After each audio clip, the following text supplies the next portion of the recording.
Base வந்து நான் கரெக்டான இடத்துல லேர்ன் பண்ணியிருக்கேன்னு நினைக்கிறேன். நான் வந்து சுத்தமாகவே எனக்கு எதுவுமே தெரியாது. இப்போ இங்கே வந்து கரெக்டாக என்னென்ன எதுன்னு ஒரு பெரிய இன்டர்நேஷ்னல் ஸ்கூலில் நான் வந்துட்டு ஒரு ப்ளே குரூப் ஜாயின் பண்ண மாதிரி இருக்குது. எனக்கு ரொம்பவே எனக்கு பிடிச்சிருக்குதுங்க. 3 days நான் ரொம்ப பயந்தேங்க. ஃபஸ்ட்டு நாள் வந்து அவங்க பேசுனதே எனக்கு புரியலை. அவங்க எல்லாமே ப்ராடக்ட் நேம்ஸ் தான் பேசுகிறாங்களாங்கிறது ஐடென்டிஃபை ஆகிறதுக்கே எனக்கு ரொம்ப நாள் ஆச்சு. ஃபஸ்ட்டு 3 daysல நான் எதுவும் அவங்ககிட்டயும் சொல்லலை. நெக்ஸ்ட்டு 4 days சரி ஓகே போக போக நமக்கு புரிஞ்சிடும், நமக்கு தெரிஞ்சிடும் அப்படின்னு தான் நினச்சேன்.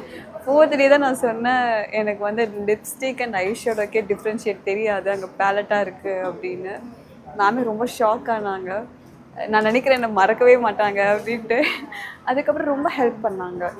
எனக்கு ஒவ்வொரு தடவையும் என்னோடய நேம் மென்ஷன் பண்ணி சொல்லி கொடுத்தது, இதுதான் இவ்வளோ தான் ஈஸி அப்படிங்கிற மாதிரி எனக்கே ஒரு புரிதல் வச்சாங்க. ஆமாம், இப்போது அவங்க சொன்ன மாதிரி உடனே நம்ம வந்து மேக்கப் ஆர்டிஸ்ட் ஆக முடியாது. நிறைய ஹேண்ட்ஸ் ஆன் ப்ராக்டிஸ் வேணும், நிறைய எக்ஸ்பீரியன்ஸ் வேணும். பட் வந்து இந்த பேட்ச்லேயே வந்து என்னை கண்டிப்பாக மறக்க மாட்டாங்கன்னு நினைக்கிறேன்.